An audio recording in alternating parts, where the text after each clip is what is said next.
아이들이 자라가는 모습을 보면 참 신기합니다. 여러 가지가 신기하지만 그 중에서 제가 생각했을 때 참 신기한 것은 같은 개월수의 아기라고 할지라도 남자아이와 여자아이의 발달이 다르다라는 겁니다. 또 남자아이들 사이에서도 각각 커가는 게 다르죠. 여자아이도 그 여자아이들 속에서도 각기 다르게 커갑니다. 즉 아이들은 각각 다르게 자라간다라는 거죠. 그런데 한 9개월 된 아기를 가지고 있는 어떤 부모가 옆집에 똑같이 자신의 아기들과 똑같은 개월수의 아이가 무엇을 잡고 일어서는 것을 보고 와서 자신의 그 9개월 된 아기한테 야, 옆집에는 벌써 뭘 잡고 일어서는데 너는 언제 일어날래? 이렇게 하면은 어떻게 생각하겠습니까? 아마 많은 어른들이 그 부모를 보면서 참 어리석다라고 말할 수도 있겠습니다. 이처럼 우리는 이 아기들이 자라가는 것이 왜 다른가에 대해서 우리는 정확히 그 이유를 알지 못합니다. 그러나 우리가 분명하게 알 수 있고 또 이 아기들의 공통점이라고 할 수 있는 것은 바로 태어났다라는 것입니다. 태어났기 때문에 존재하고 또 자라가는 것을 볼 수 있다라는 거죠. 오늘 우리가 살펴본 말씀도 이와 같은 관점에서 살펴보아야 합니다. 바울은 오늘 본문에서 다루고자 하는 문제가 1절에서 이렇게 시작하고 있습니다. 믿음이 연약한 자를 너희가 받되 그의 의견을 비판하지 말라. 바울은 여기서 믿음이 연약한 자에 대해서 말을 하고 있고 또 이들을 너희가 받되 의심하지 말고 비판하지 말라라고 말하고 있습니다. 이것에 대한 한 예로 2절과 3절에서 먹는 문제에 대해서 바울이 이어서 말하고 있습니다. 이렇게 먹는 것을 예로 들고 있는 것을 보아서 이러한 문제가 로마 교회에 실제적으로 있었던 문제이기도 하며 로마 교회뿐만 아니라 우리가 잘 알고 있는 고린도 전서에서도 이 고린도 교회에서도 이런 먹는 것과의 문제가 발생하고 있는 것을 우리가 잘 알고 있습니다. 또 디모데에게 보내는 편지에서도 이 먹는 것에 대해서도 말을 하고 있습니다. 이렇게 먹는 것에 대해서 문제가 생기고 이를 다루는 것은 바로 이러한 먹고 마시는 것이 우리의 삶의 문제이기 때문입니다. 바울은 이 로마서를 기록하면서 1장에서부터 11장까지는 기독교 신앙, 교리에 대한 것에 대해서 설명을 했습니다. 우리에게 주어진 복음이 어떠한 것인가, 또한 이 복음이 우리에게 어떠한 능력을 더하여 주고 이 복음으로써 우리가 어떻게 구원받았는가에 대해서 11장까지 바울은 설명하였습니다. 이어지는 12장에서부터는 이 기독교 신앙이 바울이 앞서 말했던 이 복음이 우리의 삶에서 어떻게 작용되어야 하는가에 대해서 우리의 실제적인 삶에 대해서 말을 해주고 있습니다. 그래서 바울은 12장을 시작하면서 너희 몸을 하나님이 기뻐하시는 산 제물로 드리라 라고 말하고 있습니다. 그리고 이어지는 2절에서는 이 세대를 본받지 말라라고 시작하죠. 이 세대를 본받지 말고 오직 마음을 새롭게 함으로 변화를 받아 하나님의 선하시고 기뻐하시고 온전한 뜻이 무엇인지 분별하라라고 바울은 이어서 말하고 있습니다. 특히 로마서 12장 2절에서 우리가 주목해서 볼 것은 변화를 받아입니다. 바울은 지금 우리에게 그리스도를 통하여서 새 생명을 받아 새롭게 태어났을 때, 그러니까 성도가 거듭났을 때에 여러 가지의 변화가 생긴다라는 것을 말해주고 있는 것입니다. 세계관의 변화와 또 새로운 가치관이 생겨나고 인생관과 결혼관, 직업관 등 모든 것이 변화가 된다라는 거죠. 이것이 예수님을 믿게 된다고 해서 곧바로 일목요연하게 변화되는 것이 아니다라는 겁니다. 또 모두가 똑같은 순서를 가지고 변화되는 것이 아니다라는 거죠. 제가 서두에 말한 것처럼 아기들이 각기 다른 모습으로 자라간다라고 했습니다. 이처럼 변화받은 거듭난 성도도 이와 같이 각기 여러 가지 모습으로 변화되는 삶을 살아간다라는 것입니다. 예수 그리스도를 통하여서 구원받아 새 생명을 얻은 것은 동일합니다. 우리가 그 믿음으로 인하여서 구원받는 것은 모두에게 동일하게 주어졌습니다. 모두가 동일하게 새 생명을 얻어서 새롭게 태어났습니다. 그러나 믿음이 자라가는 것에는 조금의 차이가 있다라는 것입니다. 예를 들어서 교회에 새가족 2명이 이제 교회로 왔는데 하나님께서 그 두 사람에게 믿음을 주어서 그들을 변화시켜 주셨습니다. 그리고 어느 날 그들이 주일 설교를 듣는데 주일을 거룩히 지키고 이날만큼은 온전히 하나님께 드려야 합니다라는 설교를 들었다라고 칩시다. 한 사람은 이 설교를 듣고 자신의 삶에 적용하기 쉬웠고 또 다른 한 사람은 적용하기 참 어려웠다라고 합니다. 그 이유는 쉽게 받아들이고 적용했던 성도는 주 5일을 근무하는 직장인이었다는 거죠. 그러나 이와 반해서 어렵게 받아들였던 성도는 식당을 운영하는 자영업자인 겁니다. 그런데 그 자영업자가 이 주말에 주일에 하루를 문을 닫는 게 쉽게 닫아지겠습니까? 그렇지 않다라는 겁니다. 아마도 그 말씀을 듣고 나서 마음에 여러 가지 부딪힘이 일어나게 되는 거죠. 나는 그러면 어떻게 주일을 지킬 수 있을까? 나는 이 날을 어떻게 하면 거룩하게 지킬 수 있을까에 대한 그 안에서의 싸움이 일어난다라는 겁니다. 바울은 이러한 상황 속에서 믿음이 연약한 자를 다루고 있다라는 겁니다. 바울은 구원에 이르는 믿음의 연약한 성도를 말하는 것이 아니라 믿음으로 구원을 받은 성도, 변화 가운데 있는 그 성도에게 어떠한 시점에 어떠한 부분에서 연약해질 수 있으며 그때 그 성도를 비판해서는 안 된다라는 것을 지금 이 1절에서 말하고 있는 것입니다. 성도는 어떠한 부분에 있어서 또 어떤 시점에 있어서 연약할 수 있습니다. 그러나 그 연약함이 계속해서 남아있지는 않습니다. 자라가게 되는 겁니다. 또 그것에서 우리는 계속해서 자라가도록 노력해야 합니다. 또 연약한 성도가 자라갈 수 있도록 비교적 믿음이 강한 성도들이 함께 돌보아야 한다라는 거죠. 중요한 것은 모든 면에 있어서 믿음이 강한 성도는 많지 않다라는 겁니다. 어떤 부분에서 믿음이 강한 성도가 다른 부분에서는 믿음이 약할 때가 있습니다. 또 어떤 부분에서 믿음이 약했던 성도가 다른 부분에서는 그 믿음이 강하게 나타날 수 있다라는 겁니다. 그래서 하나님께서는 한 교회에 여러 은사와 여러 직분과 여러 사역을 맡겨 주셨다라는 거죠.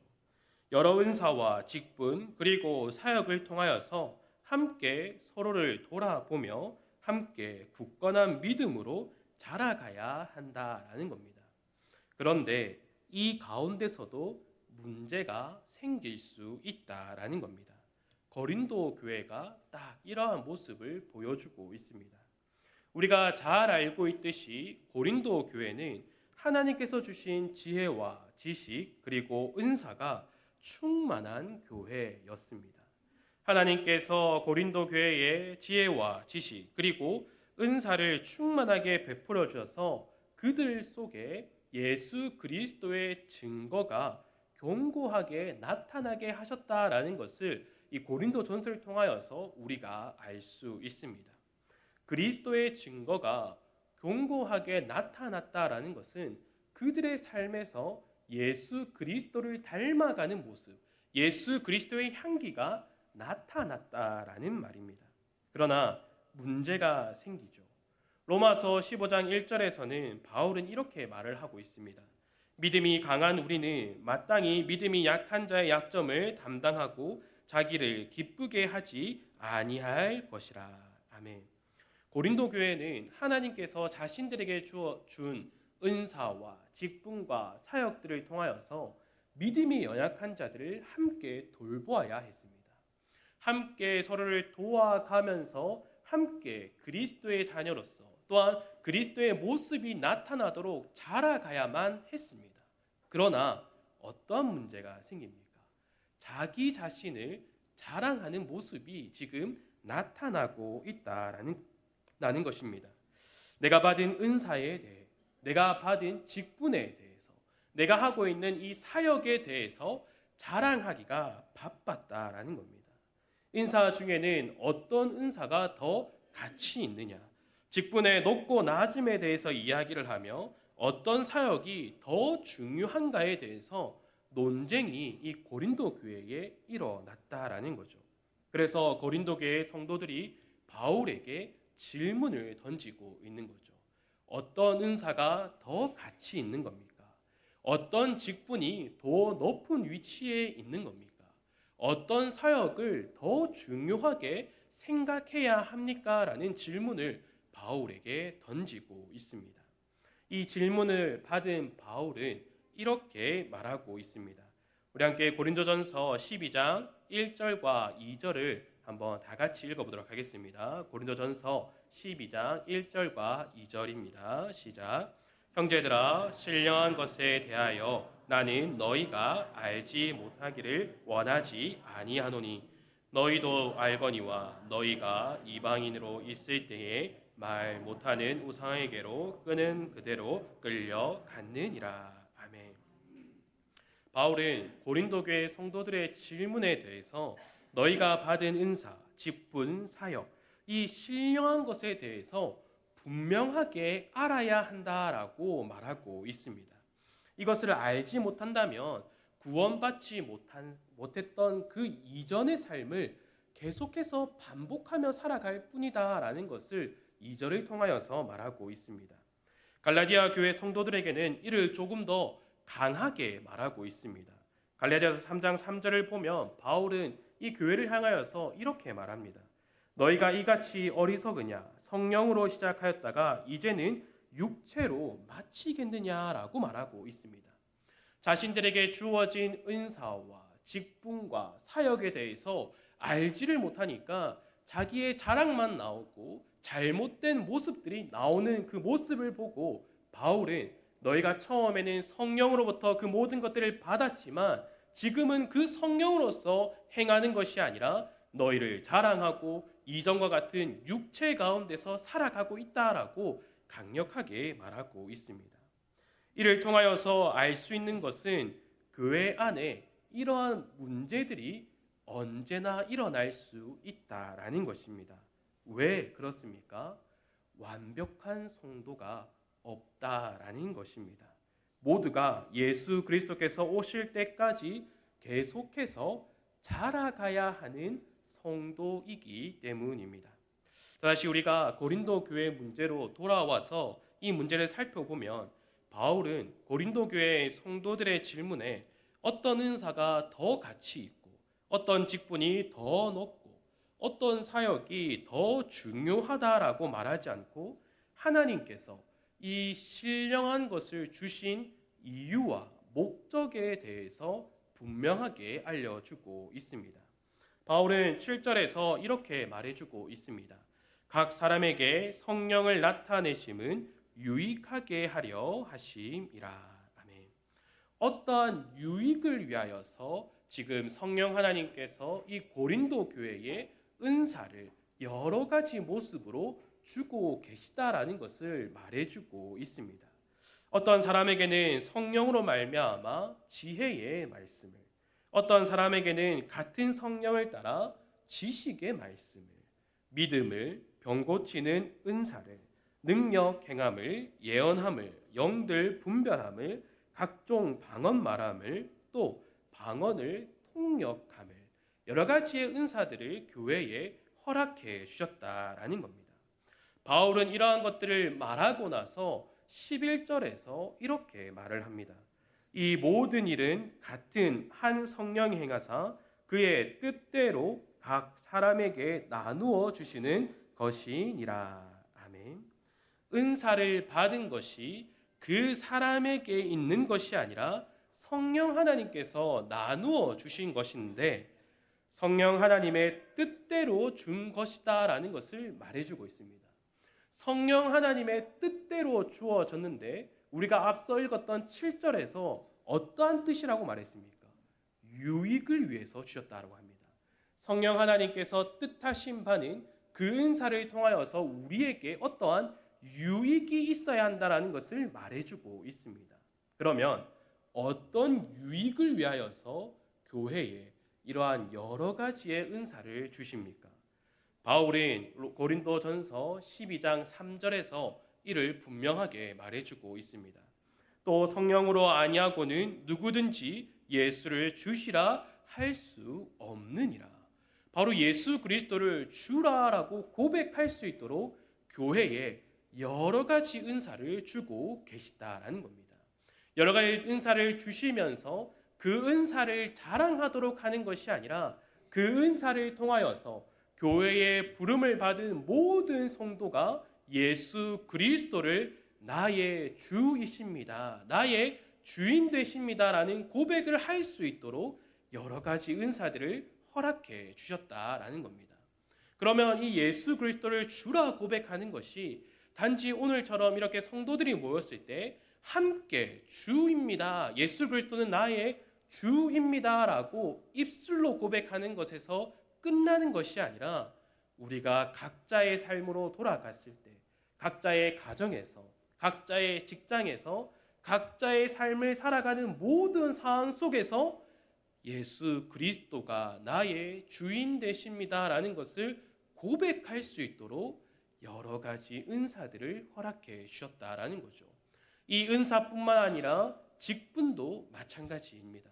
하나님께서 우리에게 직분을 주신 것과 또한 우리 교회에 여러 가지 사역들, 여러 가지 모습들의 사역을 허락하시고 주신 이유는 모든 것이 예수 그리스도를 주라 고백할 수 있도록 예수 그리스도만이 나의 삶에 있어서 주인 되십니다라는 것을 고백할 수 있도록 여러 성도들에게 여러 가지의 모습의 은사를, 여러 직분을, 여러 사역들을 허락해 주셨다라는 것을 말해주고 있습니다.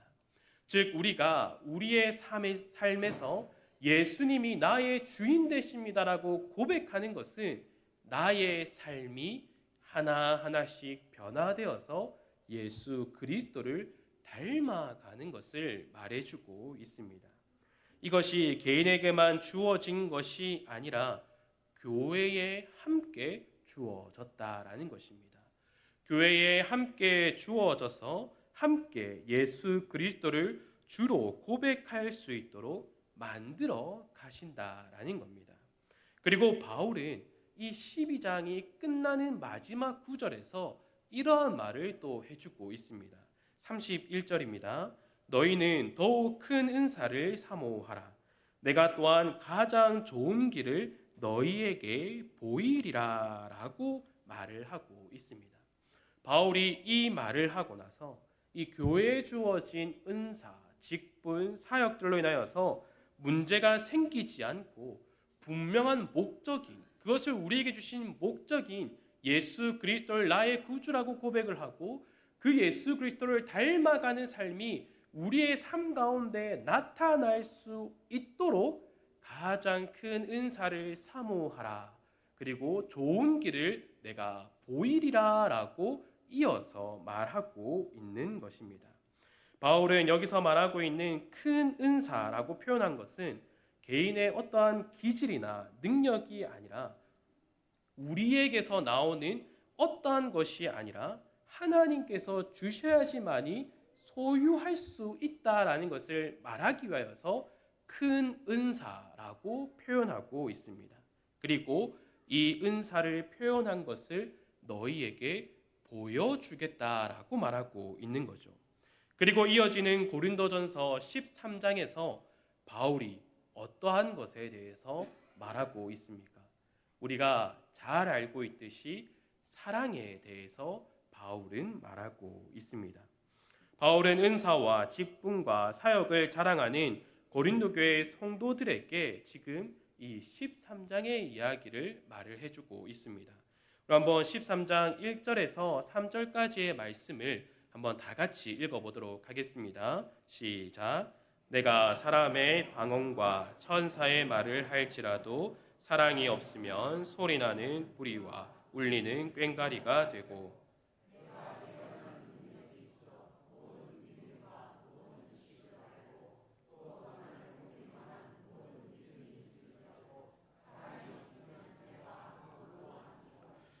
내가 내게 있는 모든 것으로 구제하고 또 내 몸을 불사르게 내줄지라도 사랑이 없으면 내게 아무 유익이 없느니라. 아멘. 사랑이 없으면 은사와 직분과 사역 이 모든 것이 아무 유익이 없다라고 말해주고 있습니다. 고린도 교회 성도들이 이 말을 듣고 나서 얼마나 충격적이었겠습니까? 그들에게 있어서 은사, 직분, 사역은 자랑거리였습니다. 그러나 바울은 그들에게 자신을 자랑하고 사랑 없이 행하는 은사, 직분, 사역 이런 것들은 다 무익한 겁니다라고 지금 말을 하고 있는 거죠. 그리고 그들에게 그 사랑이 무엇인가에 대해서 말해주고 있습니다. 13장 4절에서 7절까지를 우리 한 번 더 다시 읽어보도록 하겠습니다. 4절부터 7절까지입니다. 시작. 사랑은 오래 참고 사랑은 온유하며 시기하지 아니하며 사랑은 자랑하지 아니하며 교만하지 아니하며 무례히 행하지 아니하며 자기의 유익을 구하지 아니하며 성내지 아니하며 악한 것을 생각하지 아니하며 불의를 기뻐하지 아니하며 진리와 함께 기뻐하고 모든 것을 참으며 모든 것을 믿으며 모든 것을 바라며 모든 것을 견디느니라. 아멘. 우리가 잘 알고 또 좋아하는 구절입니다. 우리가 이 구절을 접할 때 기억해야 할 것은 고린도전서 12장의 말씀입니다. 바울은 고린도 성도들에게 은사, 직분, 사역은 단 하나의 목적을 가지고 있는데 바로 예수 그리스도를 주라고 고백하는 것이다 라고 말하면서 지금 이 사랑에 대해서 말하고 있습니다. 그리고 이 목적을 이루기 위하여서 더 큰 은사를 사모하라 라고 말하고 예수 그리스도를 주라 고백할 수 있는 좋은 길을 너희에게 보이리라 라고 말하면서 사랑을 이야기하고 있다라는 것입니다. 그러면 바울이 설명하고 있는 이 사랑은 어떠한 것이냐? 바울이 말하는 사랑은 감정이나 혹은 도덕적인 것이 아닙니다. 바울은 지금 고린도 교회 성도들에게 사랑을 설명하며 이해시키려고 하고 있는 것이 아닙니다. 바울은 지금 사랑을 보여주고 있습니다. 저는 지금 이 보여주고 있다라는 것을 강조하고 싶습니다. 왜냐하면 바울이 이것을 우리에게 설명시키고 이해시키는 것이 아니라 분명하게 보여주고 있는 것이기 때문입니다. 바울이 보여주고 있는 사랑이 무엇이겠습니까? 바울이 고린도 교회 성도들에게 보여주고 싶은 사랑을 골로새서에서는 다르게 또 표현을 해주고 있습니다. 골로새서 3장을 한번 보면은 이렇게 나와 있습니다. 골로새 3장 12절부터 보면은 제가 이렇게 표시를 해놨는데 한번 볼까요? 12절에 보면 그러므로 너희는 하나님이 택하사 거룩하고 사랑받는 자처럼 이렇게 말하고 있습니다. 여기서 빨간 글자가 누구를 가리키는 거겠습니까? 예수 그리스도를 가리킵니다. 그리고 나서 그 예수 그리스도가 보여주셨던 긍휼과 자비와 겸손과 온유와 오래 참음을 옷 입어라 라고 말해주고 있는 거죠. 12절에서도 우리에게 누가 누구에게 불만이 있거든 서로 용납하여 피차 용서하라 라고 말하면서 어떻게 하라고 말하고 있습니까?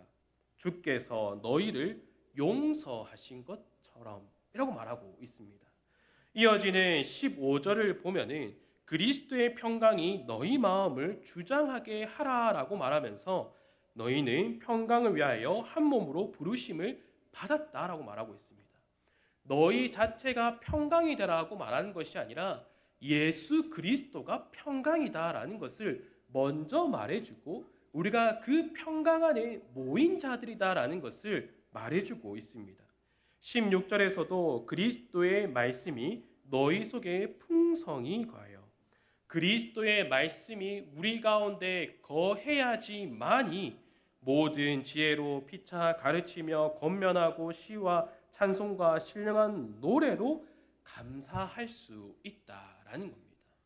예수 그리스도를 통하여서만이 이러한 것들이 우리에게 넘쳐난다라는 것을 말해주고 있습니다. 그리고 마지막 17절에서도 또 무엇을 하든지 말에나 일에나 어떻게 하라고 말하고 있습니까? 주 예수의 이름으로 하고 또 그를 힘입어서 하라라고 말하고 있습니다. 바울이 고린도전서 13장에서 보여준 사랑이 골로새서 3장에서 어떻게 나오고 있습니까? 바로 예수 그리스도로 분명하게 나오고 있다라는 것입니다. 바울은 고린도 교회 성도들에게 너희가 사모해야 할 더 큰 은사는 그리스도다라고 말해주고 있습니다. 너희가 예수 그리스도를 너희의 삶 가운데서 구주로 고백하고 너희가 예수 그리스도를 닮아 갈 수 있는 가장 좋은 길은 예수 그리스도밖에 없다라는 것을 이 고린도전서 13장을 통하여서 우리에게 말해주고 있다라는 것입니다. 그래서 고린도전서 13장 1절에서 3절을 바꿔서 읽어보면 이렇게 됩니다. 내가 사람의 방언과 천사의 말을 할지라도 예수 그리스도가 없으면 소리나는 구리와 울리는 꽹과리가 되고 내가 예언하는 능력이 있어 모든 비밀과 모든 지식을 알고 또 산을 옮길 만한 모든 믿음이 있을지라도 예수 그리스도가 없으면 내가 아무것도 아니요 내가 내게 있는 모든 것으로 구제하고 또 내 몸을 불사르게 내줄지라도 예수 그리스도가 없으면 내게 아무 유익이 없느니라 이렇게 말하고 있는 겁니다. 주 안에서 사랑하는 성도 여러분, 우리 안에는 믿음이 연약한 성도가 있고 또 믿음이 강한 성도가 있습니다. 믿음이 연약한 성도는 계속해서 연약한 자리에 남아 있지 않습니다. 하나님은 그 연약한 성도를 자라가게 만들어 가십니다. 또 믿음이 강한 성도도 모든 면에서 강한 것이 아니라 약한 곳이 있다라는 것입니다. 이를 알게 하고 또 그 약한 부분을 자라가도록 하나님께서 우리 교회를 통하여서 일하신다라는 겁니다. 이러한 것들이 자라가게 하기 위하여서 우리에게 여러 은사와 직분과 사역을 허락해 주십니다. 우리는 이때 무엇을 향해 자라가야 하는지를 분명하게 해야 합니다. 그저 우리에게 여러 가지 은사가 주어졌다라고 자랑하는 데서 그쳐서는 안 된다라는 것입니다. 내가 어떤 직분을 맡았다고 해서 그 직분을 자랑하는 것에서 그쳐서는 안 된다라는 것입니다. 내가 어떠한 사역을 맡았다라고 해서 그 사역을 자랑하는 데서 그쳐서는 안 된다라는 것입니다. 하나님께서 우리에게 은사와 직분과 사역을 허락하신 이유는 예수 그리스도를 주라 고백할 수 있도록 허락하셨다라는 것입니다. 이는 단지 나 개인만, 나 혼자만 예수 그리스도를 주라라고 고백하는 것이 아니라 그리스도의 몸된 지체로 부름을 받은 모든 성도들이 함께 예수 그리스도를 나의 구주라 고백할 수 있도록 하나님께서 함께 우리를 부르셨다라는 것입니다. 그렇기에 우리는 나 혼자 고군분투하며 신앙생활을 하는 것이 아니라 하나님께서 한 교회로 불러주신 지체들과 그리스도의 몸된 자녀들과 성도들과 함께 신앙을 걸어 나갈 수가 있다라는 것입니다. 그렇기에 우리는 한 걸음 한 걸음을 걸어갈 때에 예수 그리스도를 닮아가는 여정이다라는 것을 꼭 기억하여서 서로를 돌아보며 함께 예수님을 닮아감에 있어서 자라가는 우리 모든 성도들이 되기를 간절히 소망합니다. 함께 기도하도록 하겠습니다. 하나님 아버지 감사합니다. 우리가 함께 서로를 돌아보며 함께 예수 그리스도를 나의 구주라 고백할 수 있도록 힘써 달려가기를 간절히 소망합니다.